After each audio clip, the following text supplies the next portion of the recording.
Alors, bonjour à tout le monde. On va faire une correction d'un exercice extrait de Sciences Maths, Bac National 2018. Alors, avec modification. Alors, une particule de charge Q est égale à 2E, charge élémentaire, positive bien sûr, entre dans une zone où règne un champ magnétique B uniforme, perpendiculaire au plan vertical P, avec B est égal à 1,5 Tesla. Cette particule heurte l'écran en un point M. Alors voilà la figure. V0 est horizontale et dirigée vers l'avant. Alors la première question, déterminer la nature du mouvement de la particule. On néglige P devant la force de Lorentz et on demande de déterminer le sens de B.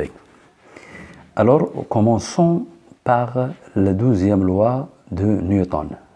Alors, la deuxième loi de Newton, ici P il est négligé, donne Fm, la force magnétique, est égale à M à G.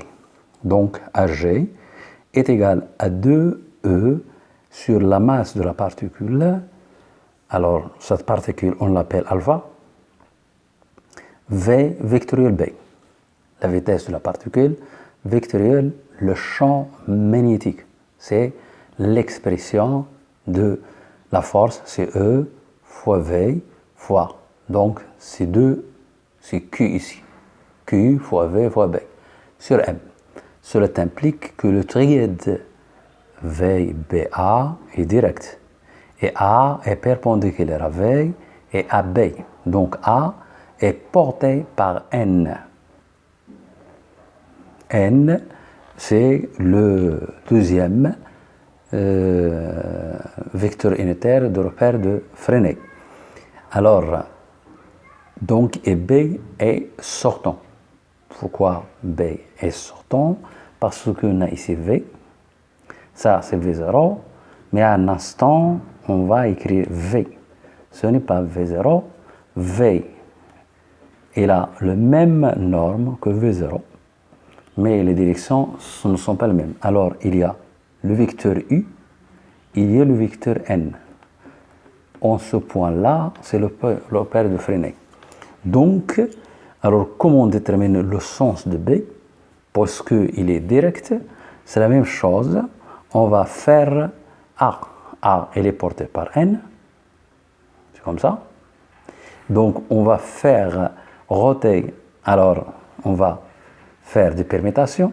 C'est AV. On va commencer par AV. Et donc, on va faire de N vers V. Alors, le tire-bouchon va sortir. C'est-à-dire que le B sera ce symbole-là. Et il va sortir le plan de papier. C'est dirigé de ça vers ça. Donc, il sort vers nos yeux. Alors, donc, il est sortant. Et c'est le symbole, c'est ça. Alors, comment on va étudier maintenant, déterminer la nature du mouvement? On a déterminé le B, le sens de B. Alors, n'oubliez pas que V carré, c'est un vecteur. N'oubliez pas que ça, c'est la norme de V au carré et c'est V au carré. N'oubliez pas ça. Pour les physiques, on crée V, c'est la norme de V sans flèche. Alors, donc, méthode 1, dV carré sur dt est égal à dV flèche au carré sur dt.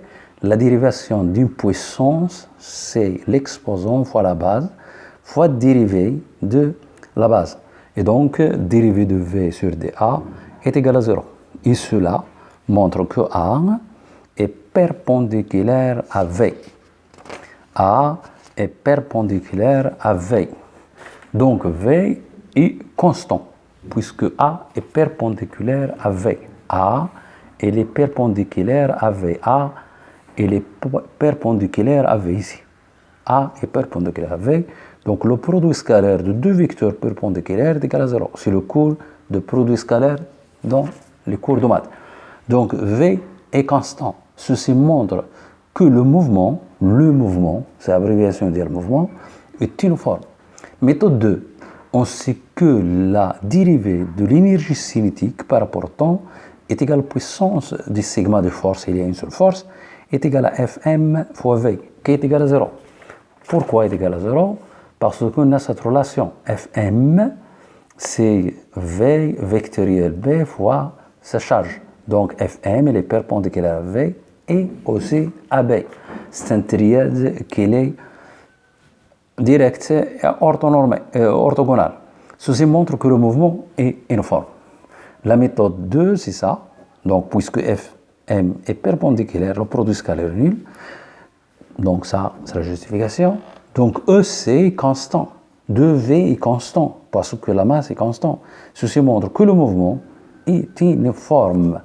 Ça, on a montré que le mouvement est uniforme. Il est uniforme parce que V est constant. Alors, pour 4, l'autre caractéristique de mouvement, on a B, on a montré que B il est sortant, donc il est B fois K. Donc A est égal à 2EB sur MV implique AZ est égal à 0, parce que ça, A est perpendiculaire à K. Donc la projection de A sur K, c'est AZ, c'est 0. Donc ça implique que ZT est égal à V0 de T plus T fois T plus Z0, intégration, double intégration. Cela implique que Z0, Z de T est égal à 0, car V0 est orthogonal à K. Et donc, nécessairement, le composante suivant de la vitesse suivant K est nul. Et par condition initiale, Z0 est égal à 0. Et ça implique que la particule se trouve à chaque instant dans le plan vertical P. À chaque instant, dans le plan vertical P. Donc, le mouvement est plane. Dans le repère de Fresnel, comme ça, il s'écrit avec S. Alors, dans le repère de Fresnel, c'est ça le repère de Fresnel, ça, voilà N, et voilà C. Et ça, c'est le vecteur V, et ça, c'est U. Ce sont deux vecteurs qui sont unitaires. U et N sont deux vecteurs unitaires. On a est égal à AN. A est égal à AN, plus, bien sûr, 0 fois U. La composante tangentielle de A, c'est nul. Et puisque la composante tangentielle de A, c'est nul, donc A est égal à AN. C'est A, il coïncide avec la composante normale. D'où, puisque A est égal à AN, on sait que AN est toujours égal à V au carré sur le rayon de la courbure, est égal à V au carré sur le rayon de la courbure. Ça, c'est le cours. Alors, mais ça, d'après notre situation, on a, n'oublions pas, que A est égal à 2EB sur M fois V. Donc, la norme de A est égale à ça, fois la norme de V, fois la norme de K, fois sinus entre les deux, puisqu'ils sont perpendiculaires. Sinus, la valeur absolue, c'est A, la norme de V, c'est V, la norme de K, elle est 1 parce que K est considéré un vecteur unitaire. Donc, on trouve la norme de A, c'est 2E, c'est ça, B, M alpha V0 est égal à AN qui est égal dans le cours V0 au carré sur le rayon de la courbure de la trajectoire. Donc, ρ, c'est le rayon de la courbure de la trajectoire. Alors, si on trouve, par exemple, R est égal à l'infini, alors le rayon et le mouvement est rectiligne. Alors, donc, ρ, de ça, nous déduisons que ρ est égal à M alpha V0. V0 il va disparaître avec V0 sur 2E. Mais ça, c'est constante. Ça, c'est une constante. Ça, c'est une constante. Ça, c'est une constante. Donc, ρ est constante. Et puisque le rayon de la courbure est constante, quel est l'élément géométrique du rayon de courbure constante? C'est le cercle. Il y a un seul élément géométrique dans le rayon de courbure constante, c'est le cercle. Bien sûr, on peut considérer que la droite a un rayon de courbure constante qui est égal à l'infini. Alors, le rayon de... Donc, c'est simple, je pense. 5, donc c'est le rayon de la courbure. C'est constant, ceci montre que le mouvement est circulaire. Le rayon de la courbure est constante, donc le mouvement est circulaire. Donc le rayon de la trajectoire, c'est R est égal à ça, parce que le rayon de la courbure ne change pas. Alors, la conclusion, le mouvement de alpha est circulaire. Ce n'est pas la peine d'insister, plane, il est circulaire. Donc nécessairement, un cercle se trouve dans un plan. Il ne peut pas un cercle qui est une courbe gauche. C'est une courbe plan dans le plan. Uniforme, parce que la vitesse est constante, et le rayon de la trajectoire, c'est m alpha v0 sur 2e b. Mais ça, il est bien connu. C'est la masse de la particule fois v0 sur la charge fois l'intensité de B.